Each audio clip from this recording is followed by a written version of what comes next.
Anatomia da artéria carótida interna. Aula apresentada no curso de Neuroanatomia e Técnica Neurocirúrgica, em conjunto com o grupo de base de crânio do Hospital das Clínicas, da Faculdade de Medicina da Universidade de São Paulo. O segmento cervical ele se dirige ao forame do canal carotídeo, onde dá origem ao segmento petroso, que se encontra dentro do osso petroso. O osso petroso é a porção petrosa do osso temporal, essa parte aqui que se dirige ao ápice petroso. O segmento petroso da artéria carótida interna, então ele vai do forame do canal carotídeo até o forame lácero, sendo que a grande pegadinha é que ele não passa pelo forame lácero, ele faz uma dobra aqui, mas uma dobra não para baixo, uma dobra para cima. Tá, a gente está vendo aqui a porção inferior. Então, o forame lácero geralmente não passa nenhuma estrutura vascular, nenhuma estrutura nervosa. Às vezes passa uma artéria vestigial. Aqui uma visão superior, para a gente ver como o segmento petroso da carótida interna muitas vezes é exposto. Em 85% das pessoas, pelo menos alguma parte da carótida petrosa pode ser exposta na fossa média. Isso é importante quando a gente está curetando a fossa média, ou você acha que você vai encostar no osso e pode encostar na carótida. Tá? Então ele vai andar nesse espaço aqui, nesse espécime, por exemplo, ele é bastante exposto. Então ele está dentro do canal carotídeo, dentro do osso petroso, e tem essa direção anterior e medial até o forame lácero. No forame lácero, ele vai ascender e tomar esse espaço paracelar, que é o seio cavernoso. Então aqui uma visão mais magnificada. Aqui o forame lácero, então a artéria carótida, segmento petroso, vai vir até aqui. No forame lácero, ela vai ascender e se tornar paracelar. Aqui é a célula túrcica, onde abriga a hipófise, né? E ele vai caminhar nesse caminho aqui, a carótida vai caminhar nesse caminho. Então, do forame lácero até o pilar óptico. Nesse caminho, muitas vezes ela impressiona a parede, o osso esfenoidal, fazendo essa forma aqui, que é o sulco carotídeo. O sulco carotídeo é essa travezinha de osso aqui, que delimita a carótida, ela está lateral à carótida. Sulco carotídeo. Que no acesso transnasal é uma puta referencial. Isso, né? Que é um acesso que ele pode ser visto também no acesso transnasal, doutor Prudente está lembrando aqui.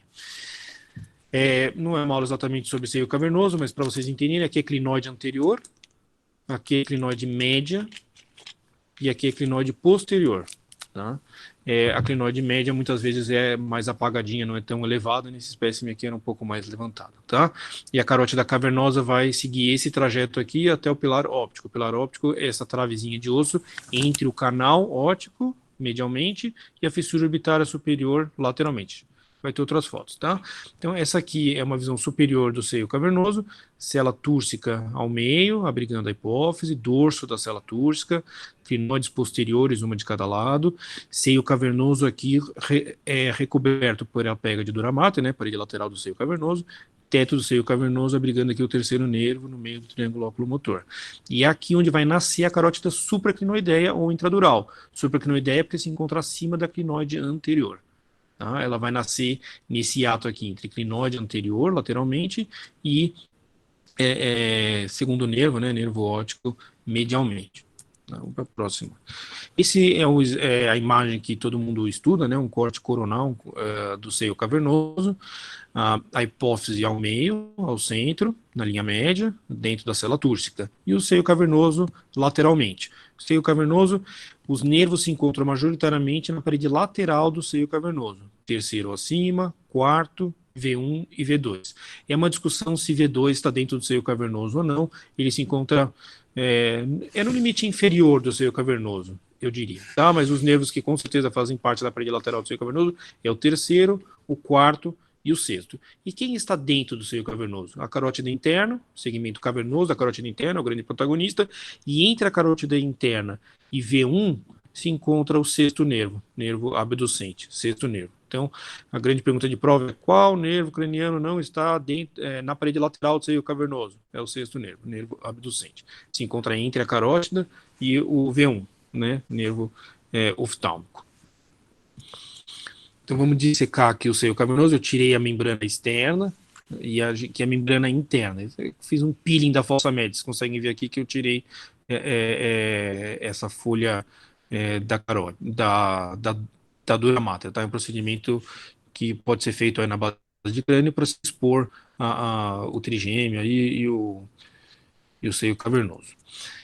Por transparência, a gente consegue ver os nervos. Mas vamos para o próximo slide. Tirei aqui a membrana interna, isso não se faz em cirurgia, né? Porque senão sangra muito. E o que a gente consegue ver são todos os nervos que fazem a parede lateral.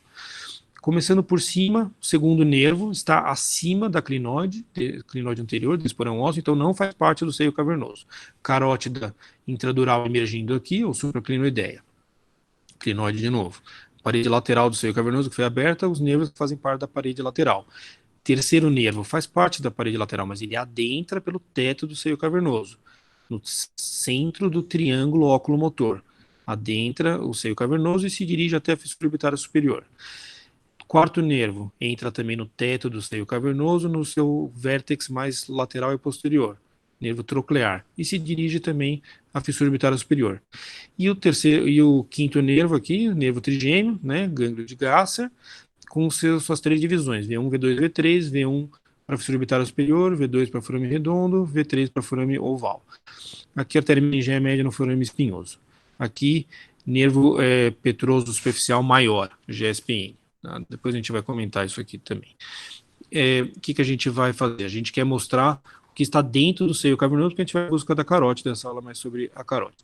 Se a gente tracionar o V1, então a gente está abrindo esse espaço entre o nervo troclear e V1, é o triângulo infratroclear, ou triângulo de Parkinson, foi escrito por Parkinson pela primeira vez para acesso intracavernoso. Ele descreveu fazer um corte 4 milímetros abaixo da entrada do nervo oculomotor. Se começa 4 milímetros abaixo, vai 2 centímetros para frente, se seguindo o terceiro nervo, e se adentra o seio cavernoso, para tratar fístulas arteriovenosas. Isso hoje em dia não é muito feito, tem que ser muito corajoso, porque sangra muito. Tudo tem o silicone azul, é onde estaria o sangue venoso. O seio cavernoso tem espaços venosos. Os dois principais são relacionados à carótida. Esse é o póstero superior e o antero inferior. Só para vocês verem onde vai estar mais sangue venoso. E esses espaços venosos, eles classificados de acordo com a posição em relação à carótida. A carótida vai estar aqui dentro, nos próximos slides vocês vão ver. Esse é o espaço venoso, então, póstero superior e antero inferior. E quem está entre V1, que está rechaçado pelo o dissector, e a carótida que está lá no meio? É o sexto nervo. Vamos para o próximo slide. Então aqui vocês conseguem ver bem o sexto nervo. O sexto nervo está entre V1 lateralmente e carótida interna medialmente. Então o sexto nervo ascende pelo canal de Dorello, tá? Aqui no outro lado vocês conseguem ver que ele entra na dura mater, ascende o dorso da célula através do canal de Dorello, e aqui entra no seio cavernoso passando abaixo desse ligamento aqui, que chama ligamento petroesfenoidal. Ligamento de Gruber. Ele passa aqui e adentra o seio cavernoso, ficando lateralmente a carótida interna, e sai do espaço intercavernoso pelo fissura orbitária superior. E aqui dentro, medialmente a ele, a gente consegue ver a carótida interna, segmento cavernoso. Existem 4 porções: um segmento ascendente posterior, uma dobra posterior, um segmento horizontal, uma dobra anterior e um segmento anterior ascendente. Tá? Perto dessa dobra posterior é onde nasce o principal ramo da artéria cavernosa, da artéria carótida interna, segmento cavernoso. É o tronco meningo hipofisário. 3 artérias costumam nascer do tronco meningo hipofisário. A artéria meningia dorsal, que vai nutrir essa dura mater mais posterior aqui do dorso da célula, tudo mais. Depois a artéria hipofisária inferior, que vai nutrir a hipófise, aqui, principalmente a parte posterior da hipófise, logo posterior. E também a artéria tentorial, ou artéria de Bernasconi-Cassinari, que vai ter um trajeto mais anterior e depois nutrir o tentório, que vai estar aqui. Tá? Então esses 3 ramos geralmente nascem do tronco meningo hipofisário. Aqui também é o sítio principal de nascimento dos aneurismas intracavernosos. Os aneurismas surgem geralmente onde tem a origem dos principais ramos arteriais, como aqui o principal ramo arterial, é aqui que nasce geralmente os aneurismas, né? E aí pode sangrar e dar uma fístula carótida cavernosa. Existe uma artéria que não tem no meu espécime aqui, que é o tronco inferior, ou artéria inferior do seio cavernoso, que é uma artéria que nasce aqui, passa acima do sexto nervo e depois desce para vascularizar a parede lateral do seio cavernoso e todos esses forames aqui, forame redondo e forame oval. é a artéria inferior do seio cavernoso. Numa espécime não tem. Também tem artérias de McDonald, que são artérias capsulares, que vão para a cápsula da hipófise, e também tem artérias, em 8% dos casos, a artéria oftálmica pode ter essa origem intracavernosa. Então a gente vai ver nos próximos slides que a artéria oftálmica nasce geralmente supraclinoideia, da artéria já intradural, mas 8% dos casos pode ter uma origem intracavernosa. Então, quanto à anatomia a gente consegue ver aqui, tá? Vendo superiormente, o que a gente quer ver? O tronco meningo hipofisário, que é um local de atenção para o neurocirurgião, para ele clipar aneurismas ou tratar as fístulas carótido-cavernosas, ele pode ter esse acesso lateral, no triângulo de Parkinson, triângulo infratroclear, ou um acesso pelo teto do seio cavernoso.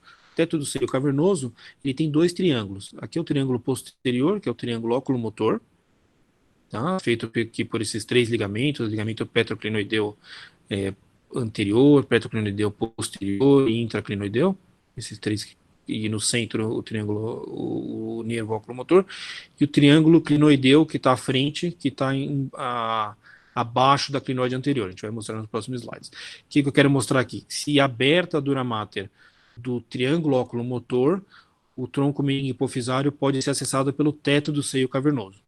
É um dos outros acessos. Nunca fiz isso, só fiz na anatomia.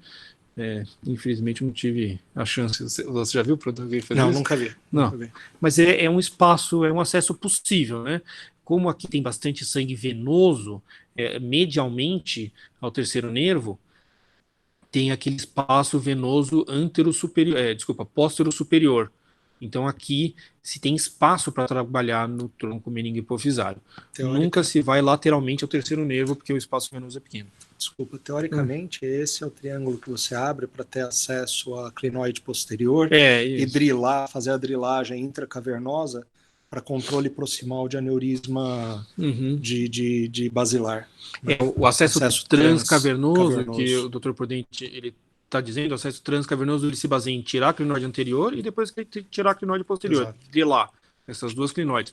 Só que para drilar a clinoide posterior, você tem que tirar essa dura mater em cima dela. E muitas vezes se faz um corte acima dela e se descasca um pouco, ou abre mesmo o teto do seio cavernoso e rechaça ele lateralmente, para expor a clinoide posterior, para se chegar mais baixo aqui, na artéria basilar e tal, e poder ter um controle proximal dos aneurismas de basilar. Mas aqui, voltando à carótida interna. Então, só para vocês verem aqui o sexto nervo, como ele ascende pelo canal de Dorello. O canal de Dorello estaria aqui dentro, tá? Entre dois folhetos de dura mater. Bom, lateralmente, voltamos a visão lateral, tirei o gânglio trigeminal, e aqui eu estou vendo como a carótida interna, o segmento cavernoso, ele não tem uma comunicação nem com o espaço intradural e nem com o espaço petroso. Por quê? Porque ele é contido, esse sangue venoso aqui dentro, ou se a artéria sangue tem uma fístula carótida cavernosa, esse sangue não vai sair do seio cavernoso porque ele tem ligamentos contingentes. Esse ligamento aqui é o ligamento petrolingual. Ele vai do ápice petroso até a língula, que é esse pedacinho de osso aqui do osso esfenoidal, língula. Então, o ligamento petrolingual. É um ligamento bastante contingente, faz com que o sangue dentro do seio cavernoso não extravase. Petrolingual. Olha como a artéria petrosa está um pouco exposta aqui, que nem eu comentei, 85% dos casos, o segmento petroso tem uma partezinha exposta, isso é importante para o neurocirurgião não machucar a carótida aqui. E distalmente? Distalmente existem dois anéis. Aqui estava a clinoide anterior. Da clinoide anterior tem uma dura mater que vai por cima e uma dura mater que vai por baixo. A dura mater que vai por cima, se continua medialmente, faz o anel dural distal. A dura mater que vai por baixo faz o anel dural proximal. Tá? Esses dois anéis, entre esses dois anéis, é o colar carotídeo. Tá? O colar carotídeo. O colar carotídeo vai envolver a clinoide e fazer com que o sangue que esteja aqui dentro não extravase para cima, né? Se sangrar aqui dentro, não vai extravasar para cima. O ligamento mais contingente é o anel dural distal, de forma que o segmento clinoideu da carótida, que está medialmente à clinoide anterior, tem algumas pessoas que dizem que esse é outro segmento da carótida, o segmento clinoideu da carótida, ele é intracavernoso. Se sangrar o segmento intraclinoideu, não vai sangrar para dentro da dura mater, vai o sangue ficar contido dentro do seio cavernoso. Tá? Essa membrana aqui, a membrana inferior também tem um outro nome, membrana óptico-carotídea, porque está entre o segundo nervo e a carótida. Mas tudo bem. Vocês veem então o triângulo clinoideu, que é teto do seio cavernoso também. Tá? Essa dura mater aqui chama de triângulo clinoideu. Então entenderam aqui, parte clinoideia da carótida. O que mais tem que mostrar? Agora a gente vai drilar o osso aqui, só para mostrar todo o segmento petroso da clinoide, da carótida. Olha o segmento petroso da carótida aqui dentro. Então vindo dentro, desde o canal carotídeo até o frame láceo. E do frame láceo ele faz uma dobra para cima, entrando no seio cavernoso, passando abaixo do ligamento petrolingual que foi retirado aqui. Ó, bonito aqui o canal de Dorello, né? Sexto nervo ascendendo, passa pelo canal de Dorello, depois passa por baixo desse ligamento, o petroesfenoidal, que é o ligamento de Gruber, e entra no seio cavernoso aqui, se encontra lateralmente a carótida intracavernosa e sai do seio cavernoso pela fissura orbitária superior. Então, um segmento bonitinho aqui. O que eu quero mostrar aqui? Quero mostrar o nervo petroso maior, tá? Que é um nervo que carrega informação parasimpática, nervo petroso superficial maior, GSPN, ele vai se juntar com o nervo petroso profundo. O nervo petroso profundo, ele nasce do plexo simpático que envolve a carótida aqui. Então, o GSPN carrega informação parasimpática, e o petroso maior, que nasce desse plexo simpático, carrega informação simpática. Os dois vão se juntar nesse nervo aqui, que é o nervo vidiano. Esse nervo aqui, ó, nervo vidiano. Nervo vidiano está no canal pteroideu, ou canal vidiano mesmo. Ele nasce dessa junção do simpático com o parasimpático e carrega as duas informações para a fossa pterygopalatina e os gânglios lá para inervar as glândulas e a mucosa nasal. Tá? Nervo vidiano. Se encontra abaixo da carótida interna. O que eu quero mostrar aqui é como uma carótida petrosa, ela em um procedimento neurocirúrgico pode ser exposta, mas tem que ser lembrada que ela está aqui. Existe a petrosectomia posterior, desculpa, a petrosectomia anterior, onde se vai drilar esse osso aqui, ou para se expor o meato, ou para se expor a artéria basilar. Tá? A petrosectomia anterior se baseia em drilar esse osso aqui. A petrosectomia anterior vai tirar esse osso do triângulo de Kawase. Se aqui a gente vê o quinto nervo, V3, e aqui o GSPN. Essa junção deles dois aqui forma um triângulo posterolateral, que é o triângulo de Glasscock, que tem no centro a artéria meningeia média. Forma espinhoso com a artéria meningeia média. Triângulo posterolateral é o triângulo de Glasscock. Esse triângulo aqui é o póstero medial. Está entre V3 e GSPN também, mas apontando para trás. Esse é o triângulo de Kawase, ou triângulo póstero medial. Se drilado, vai expor a carótida, vai expor a basilar e o meato aqui, ó, eminência arqueada, que é a impressão do canal semicircular superior, e o GSPN. A bissecção dessas duas linhas vai mostrar para a gente onde é o meato acústico interno. Então, se a gente quiser expor o meato acústico interno, tirar, por exemplo, um neurinoma que seja ainda canalicular, pode ser esse acesso pela fossa média, e drilando aqui o teto do meato acústico interno. Se for mais medialmente, a gente vai drilar o ápice do osso petroso, aqui. A ápice do osso petroso é esse ossinho aqui. Então, ó, drilou. Lembrar, ó, a bissecção do eminência arqueada com o GSPN. A bissecção desses dois é a dica para onde está o meato acústico interno. Drilou, abriu o teto do meato acústico interno. Aqui, mais medialmente, é o petroso. É o ápice petroso. Lembrar que a parte mais anterior desse triângulo aqui, do triângulo de Kawase, tem a carótida petrosa. Muitas vezes ela já é exposta, mas às vezes não é exposto.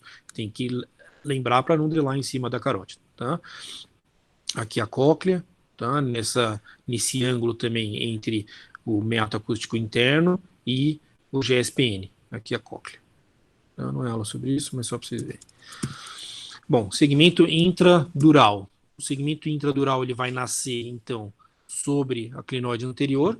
Sobre a clinoide anterior vai ser os seus ramos. Vão ter três principais ramos da carótida intradural supraclinoideia. São 3 ramos: artéria oftálmica, artéria comunicante posterior e artéria coroideia anterior. A artéria oftálmica, em 8% dos casos, pode ter uma origem intracavernosa, mas aqui a sua origem mais tradicional já intradural. Ela vai sair do compartimento intracraniano pelo canal óptico. Então ele vai andar junto com o segundo nervo para adentrar a cavidade orbitária. Aqui uma visão superior, então, desse trajeto aqui, ó. Ela nasce bem proximalmente. Tanto que, se a gente quiser ter um controle proximal de um aneurisma oftálmico, geralmente a gente deixa a carótida interna no segmento cervical exposto, porque muitas vezes não dá para a gente dissecar aqui e colocar um clipe temporário. Então, o mais prudente é dissecar o pescoço e deixar o segmento cervical da carótida interna. Tá? Lembrar que a carótida interna cervical não tem ramos. Se a gente fechar lá, não fecha nada da cabeça em si, né? Fora o cérebro.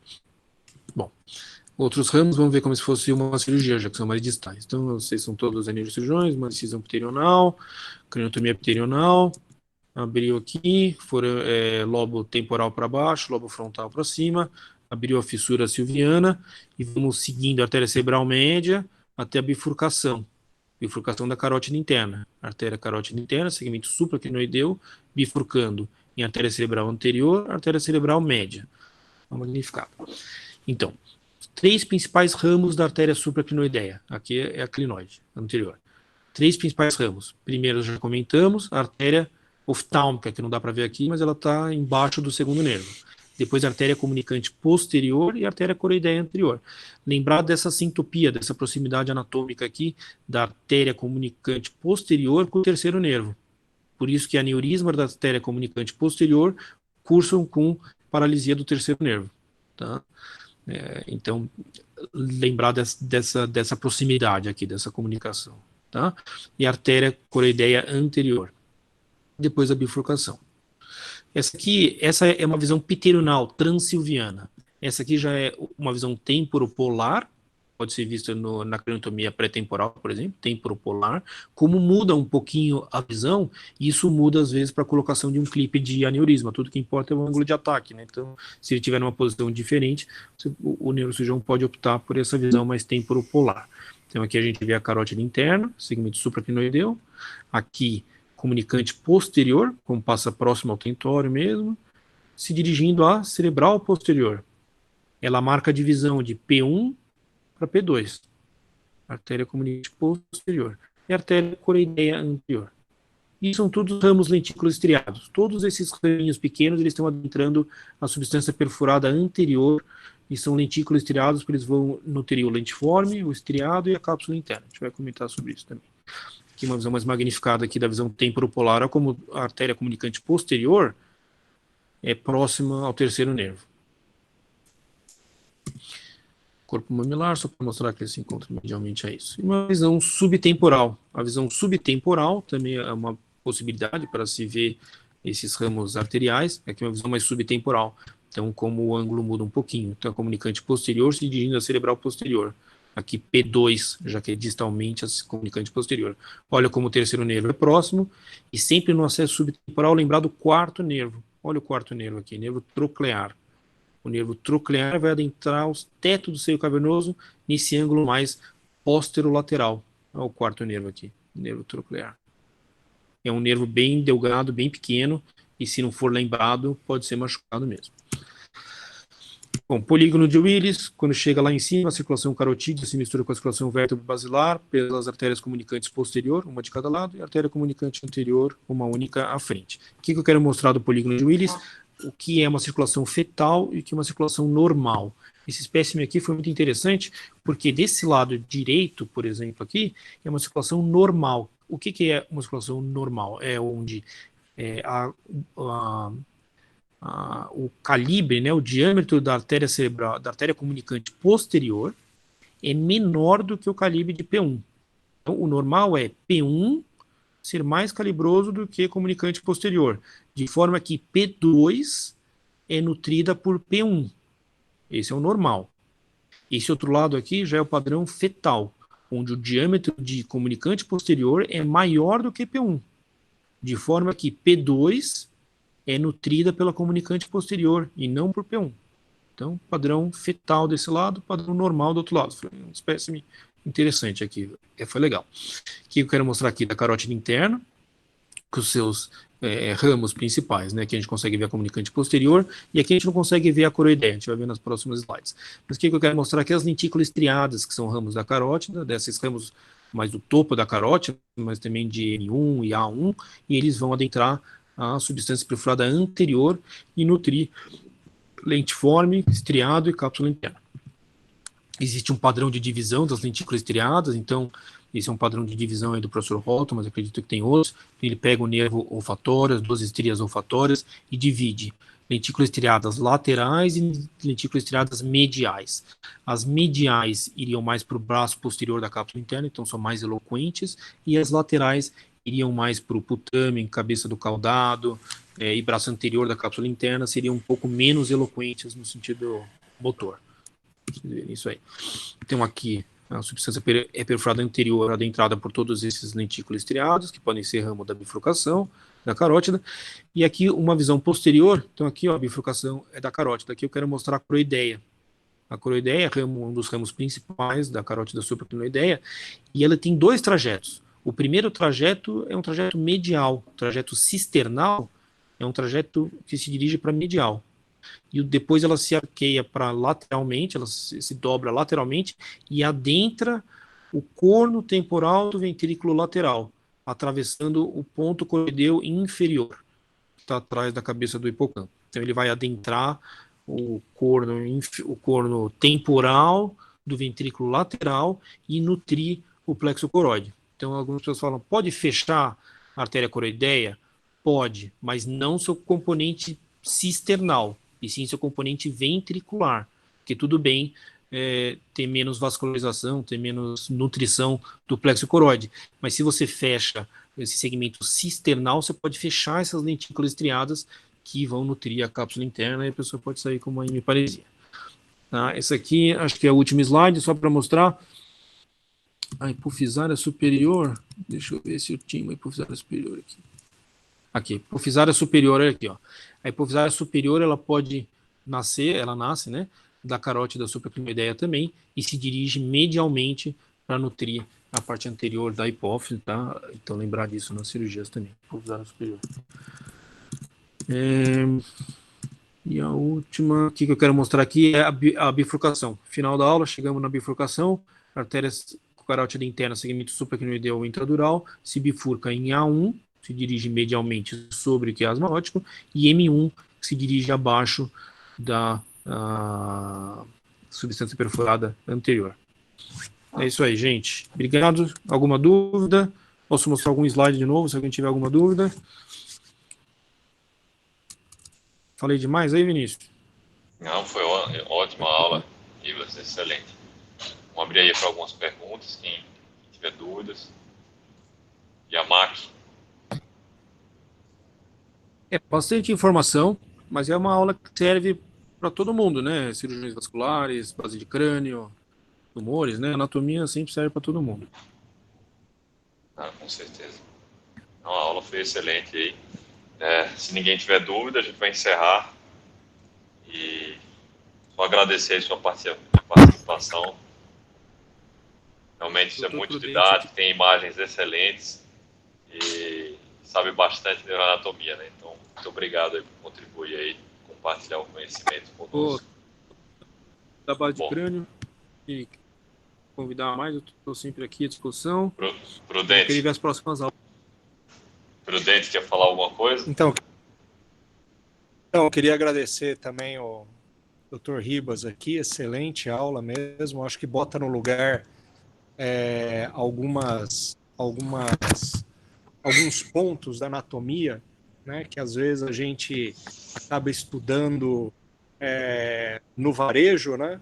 Então, muito legal essa visão global de todo o trajeto da artéria carótida. Tá? Queria agradecer e parabenizar o Vinícius também pela iniciativa de criar essas amplas via teleconferência, e agradeço a todo mundo aí que dedicou seu tempo para aprender um pouco de neuroanatomia. Tá? Parabéns, Vinícius.